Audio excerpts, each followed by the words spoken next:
What's going down, APUSH people? Today we're taking a look at the last 50% of the APUSH exam. We're covering periods 6 through 9, which goes from 1865 to the present day. And remember, you can't quit on APUSH, so keep on fighting to the bitter end. First period we're going to take a look at is period 6. It's about 13% of the exam, and it begins in 1865 with the end of the Civil War. A couple things you better know about without a doubt is how the federal government played a very active role in Western expansion. And you could see that role of the federal government in Native American policy. There's a whole bunch of wars such as the Sand Creek Massacre, the Battle of Little Bighorn in 1876, the last major Native American battle, the Battle of Wounded Knee in 1890. Keep in mind, most of these are really massacres, not really fair to call them battles. The government's also going to play a role in its assimilation policy. You can see that with the Dawes Severalty Act, where Native Americans were forced to give up tribal ownership of land. Another area where the government plays a role is in economics. There's huge amounts of land grants and subsidies given to the railroad companies, and of course the Homestead Act, passed during the Civil War, provides cheap land to anybody willing to live on it for 5 years. Another important idea in period 6 is the policy of laissez-faire, this kind of government having a hands-off approach during the Gilded Age led to various social and political problems. And you could see those in economics, where there's the growth of trust and monopolies. You have the lack of enforcement of laws that were passed during the time period, such as the Interstate Commerce Act, which was designed to regulate the railroads, and the Sherman Antitrust Act of 1890, which was designed to prevent and break up monopolies. Both of those had limited effectiveness during this Gilded Age. Socially, you have the rise of urban slums. Poverty becomes a huge problem, and this is oftentimes justified by those with money with the beliefs of social Darwinism, the survival of the fittest. The poor are poor because they are lazy and they deserve to be poor. You do see the rise of the settlement house movement in Chicago with Jane Addams and Hull House, but largely the government's going to ignore this problem through much of this time period. Political problems include the rise of political machines, which were notoriously corrupt, such as Tammany Hall and Boss Tweed in New York, and politics was very often a growing area of concern. And finally, environmental. You're going to have the destruction of natural resources, most famously the buffalo, and during this time you are going to see the growth of the conservationist movement, for example, with the Sierra Club. Make sure you know about the challenges facing both labor unions and farmers during the Gilded Age and how they attempted to address these challenges. We're going to start with labor unions. There were a lot of challenges facing workers. They had hostility from both corporations and the government. There was division amongst themselves between skilled and unskilled workers, immigrant versus native-born workers, and public opinion very often was against the unions. They were perceived as being radical. The response of workers were to form unions. You have the Knights of Labor, which focuses on both skilled and unskilled workers, the American Federation of Labor, which focuses mainly on skilled workers, headed by Samuel Gompers. And of course, there are going to be a series of strikes, such as the Homestead Strike in 1892 and the Pullman Strike in 1894. Both of those are going to end in violence and defeat for labor unions. Farmers are also going to face their own share of challenges. There's going to be the dominance of the railroads, especially if you're a small farmer, and the mechanization that was happening really pushed a lot of farmers to the brink of poverty. They are also going to respond in a variety of ways. They're going to form organizations such as the Grange Movement, and later on, eventually in the 1890s, you're going to get the rise of a third party known as the Populist Party. They're going to call for reforms such as government regulation of the railroads. They want that Interstate Commerce Commission to be used effectively. They want to enforce that. They also demand the free coinage of silver, an income tax, and they would like the direct election of senators. Another important thing to keep in mind is how various groups continued to face discrimination during this time period. For African Americans, post-Reconstruction was miserable in the South. You get Plessy versus Ferguson, which legalizes Jim Crow laws. You have the widespread disenfranchisement. Doesn't matter about that 15th Amendment, literacy tests, poll taxes, and other forms of denying the right to vote take place. For immigrants, this was a period of a rising nativism, especially towards Asian and Chinese immigrants on the West Coast. You get the Chinese Exclusion Act passed in 1883, and the new immigrants, those so-called new immigrants from Southern and Eastern Europe, were oftentimes the victims of a rising nativist sentiment. Period 6 ends with the Spanish-American War in 1898, which is really a turning point in U.S. foreign policy that we'll take a look at in just a moment, which leads us to period 7. Period 7 goes from 1890 to 1945. It's a big old period. It takes up 17% of the exam, and it really begins in 1890 because this is seen as the closing of the frontier, according to Turner's frontier thesis. And of course, as already mentioned, it is the last of the major Native American wars with Wounded Knee. Some important concepts to keep in mind are the motives of U.S. overseas expansion and examples of that expansion. There's a variety of reasons why the U.S. is expanding during this time period. Not only is it the closing of the frontier, but you have economic motives, the desire for markets and raw materials, political motives, competing with Europe and Japan over in Asia and other parts of the globe, ideological motives, this desire to spread democracy, Christianity, and of course you have military motives articulated by people such as Alfred T. Mahan, establishing naval bases around the world. Lots of examples during this time period of U.S. expansion. You have the open door policy in China under President McKinley. The Spanish-American War is a huge turning point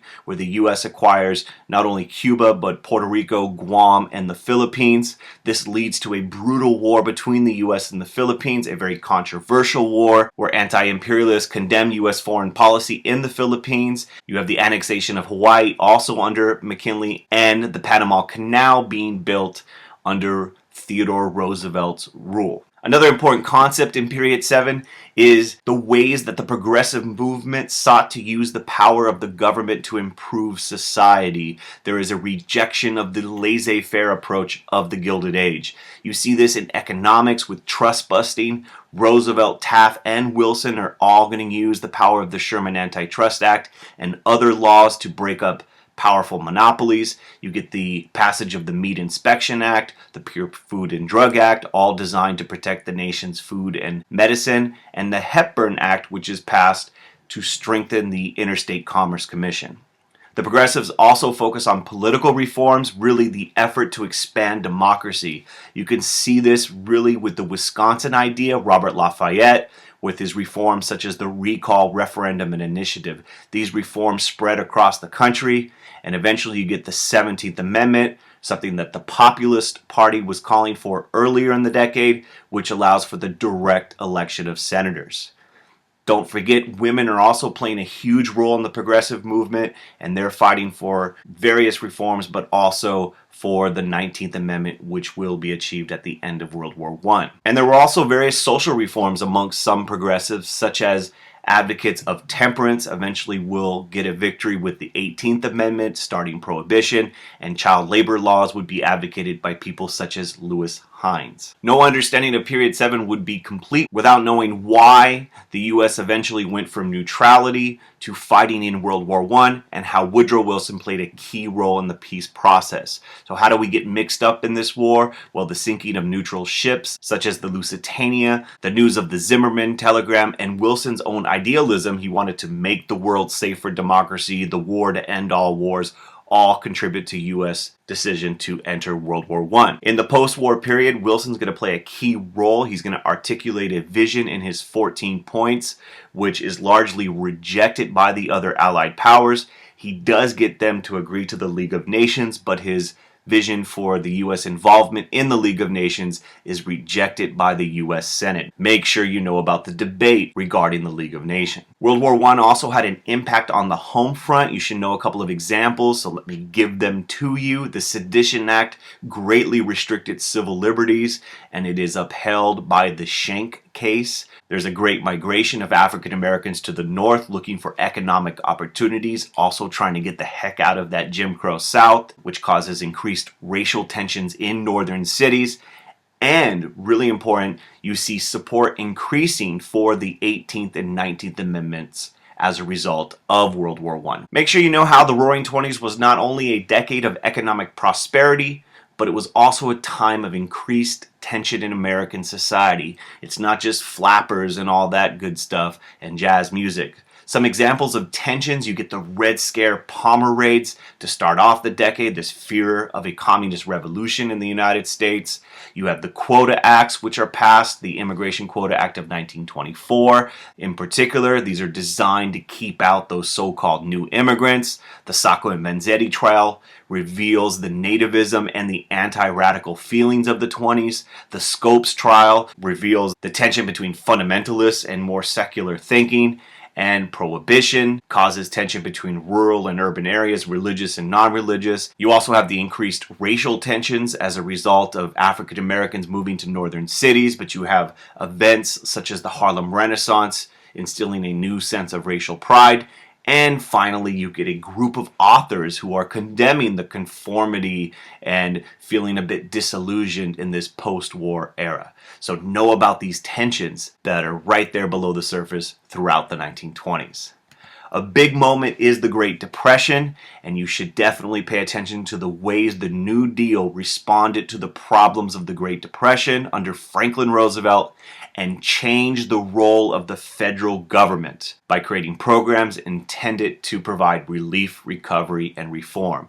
The New Deal is going to continue some of those reforms of the Progressive era, but it's really responding to the problem of the Great Depression. Some examples of the impact: Social Security, passed in 1935, establishes the federal safety net for the American people, especially the elderly, women with dependent children, and the disabled. FDIC, banking reform, ensuring people's bank deposits. The Wagner Act, which boosts labor unions by the federal government protecting their right to organize, and you get programs like the Works Progress Administration and the Civilian Conservation Corps providing public works projects for the unemployed. There were challenges to the New Deal. The Supreme Court ruled some programs unconstitutional, the NRA and the AAA. You had some people wanting to go further, such as Huey Long with their Share Our Wealth program, and of course, Republicans and conservatives opposed the deficit spending and the increase of the federal government under Roosevelt's New Deal. Finally, in period 7, you should also know about efforts of the U.S. to remain neutral prior to the attack on Pearl Harbor. Just like before World War I, we tried to stay out of this war. Some examples of this can be seen in the Neutrality Acts, which forbid U.S. from sending weapons or money to any country at war.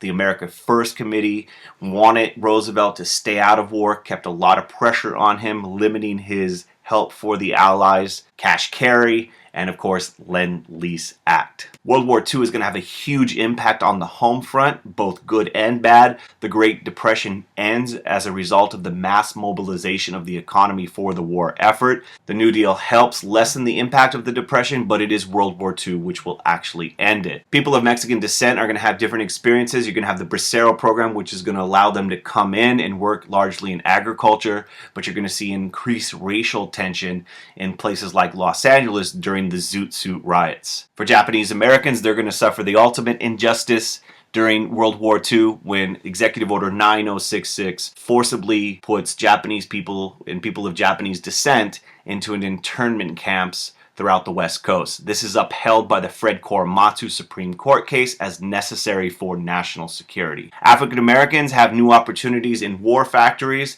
but there also is continued discrimination. You're going to see various civil rights organizations calling for the Double Victory campaign, victory against racism at home and fascism abroad. You will see race riots once again happening in northern cities.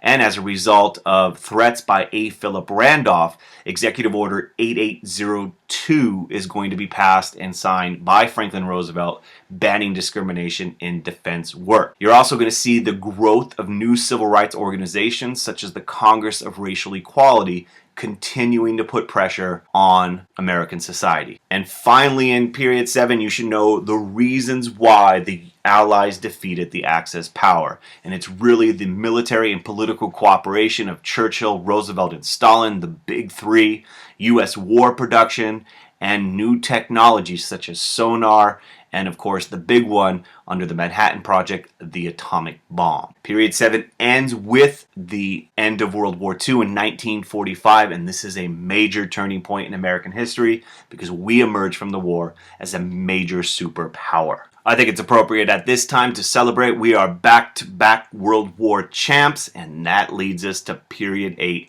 1945 to 1980, this bad boy is 15% of the exam, and it begins with the end of World War II. And the US is a superpower, but we got lots of problems during this time period. Make sure you know about the various methods the US used to try to contain communism. This is George Kennan's idea. We are, throughout this period, going to be in a Cold War against the Soviet Union. Some examples of containment can be seen in the Truman Doctrine. We're giving lots of money to Greece and Turkey. They both don't fall to the communists. The Marshall Plan, we give a bunch of money to Europe to rebuild. They don't fall to the communists. The joining of NATO. This is the first time we are in a permanent peacetime alliance. Forget George Washington's advice at this point. And of course, we're going to have ourselves involved in some wars in Korea and Vietnam. One's going to turn out okay, the other one not so much. Although this period is a time of a Cold War, you should understand that the relationship between the US and the Soviets fluctuated between periods of confrontation and détente. And some examples of conflict can be seen in the Berlin blockade and the Berlin airlift in the late 1940s. Of course, the Korean War, we're shooting at people, that's a big conflict. And the Cuban Missile Crisis, where the whole world nearly ends. Luckily, Kennedy and Khrushchev negotiate. Some examples of détente can be seen in the Spirit of Geneva during President Eisenhower's administration. We start talking to the Soviet Union. Big détente moment happens with the SALT I treaty between the US and the Soviets under Nixon. And of course, Nixon becomes the first president to go to China in 1972. Sadly, you should also know about the ways the US supported undemocratic governments so long as they were non-communists. And you can see this really with the use of the CIA overthrowing democratically elected governments in both Iran and Guatemala in the 1950s. Dictatorships come to power in both countries. The US supports Diem in South Vietnam under President Kennedy. Eisenhower, he does not turn out so hot for us either, but as long as the governments were non-communists, we throw our support behind them. The Cold War also led to growing debates at home. You see debates over the proper balance between order and liberty. You have the rise of the House of Un-American Activities Committee calling people before them, Joseph McCarthy and McCarthyism. You have a second Red Scare. And there were, in fact, some communists, such as Alger Hiss and the Rosenbergs, but this leads to widespread paranoia and, in many cases, violations of people's civil liberties. There's growing debates over the appropriateness of the arms race and the space race. Remember Eisenhower's military-industrial complex, where he warned the nation about the threat of too much military spending on domestic life. And remember when the Soviets launched Sputnik in 1957, America freaks out and we start escalating our federal money to education, especially math and science, and also the creation of NASA. And the big debate's going to come with regard to the Vietnam War. You're going to see a growing anti-war movement, especially after the Tet Offensive in 1968, news about the bombing of Cambodia, and news of the My Lai massacre. On the domestic front, civil rights activists used legal challenges, nonviolence, and direct action to fight segregation and discrimination. Some examples of this can be seen in the Brown versus Board of Education decision, in which segregation is ruled unconstitutional by the Supreme Court, Montgomery bus boycott in 1955 to 56, the Freedom Rides, and the Freedom Summer are all examples of direct action and nonviolence in the civil rights struggle. You better know about the ways that the three branches of the government eventually played a role in advancing the cause of civil rights. Slowly but surely, the executive branch comes around when Truman desegregates the military in 1948. We saw the judicial branch doing its thing in 1954 Brown decision, and the legislative branch under Lyndon Johnson's Great Society passed the Civil Rights Act of 1964, banning segregation, and the Voting Rights Act of 1965. In spite of this progress, there was intense resistance from Southerners, and it slowed the pace of change. You could see this in the Southern Manifesto, where over 100 Southern congressmen condemned the Supreme Court's Brown decision, and when Governor Orville Faubus tried to block the Little Rock Nine from attending high school in Arkansas. As Southern resistance continued and social and economic inequality remained, disputes arose over the different philosophies for change. Some within the civil rights movement began to question the nonviolent approach, and you get people like Stokely Carmichael advocating the Black Power movement, Malcolm X with the Nation of Islam, and the Black Panthers over in Oakland, increasingly calling on African Americans to arm themselves, black separatism, and racial pride. Other groups were inspired by the civil rights movement, and there was a growing awareness of inequalities in American society. You could see this in the Mexican American community as people like Cesar Chavez began to organize, the LGBT movement with the Stonewall riots in 1969, the American Indian movement forms in 1968, and various steps within the women's rights movement with the publication of The Feminine Mystique. The National Organization for Women is founded, and Roe versus Wade legalizes abortion. Another important thing to keep in mind is liberalism under the Great Society. Lyndon Baines Johnson continued to expand the power of the federal government. They're kind of continuing some of those reforms we saw during the Progressive Movement and the New Deal. You get a whole host of programs from the federal government such as Medicare, Medicaid, poverty programs such as Head Start, Job Corps, the Civil Rights Act, the Voting Rights Act of 1965, and the Immigration Act of 1965, which ends quotas. All of these have varying degrees of success, but they're all under Lyndon Johnson's Great Society. Even before and during the Great Society, you have the Warren Court led by Earl Warren.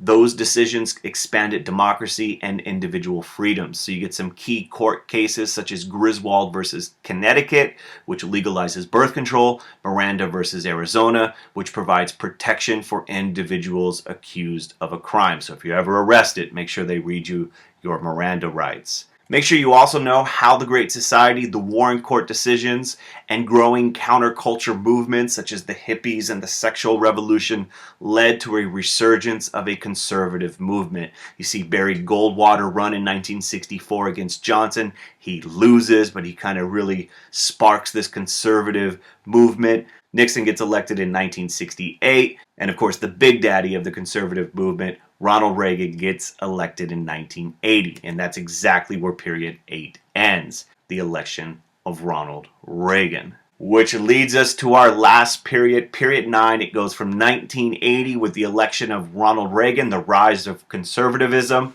and it goes all the way until today. This is about 5% of the exam. There will not be any essays exclusively on this time period, but it's always a good topic for synthesis. So what are some key things to know about period 9?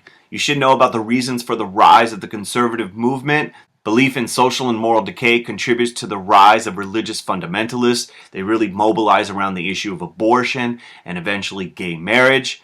There's a reduced public faith in the government's ability to solve social and economic problems. Remember, throughout the 70s, there was high inflation. You have the Watergate crisis, although under Republican president, and the growing deficit of New Deal and Great Society programs really start to call into question the effectiveness of the federal government. The conservatives under Reagan did achieve some political and economic victories, but did not completely undo all government programs or social trends. What the heck does that mean? Well, here are some conservative wins. Reaganomics.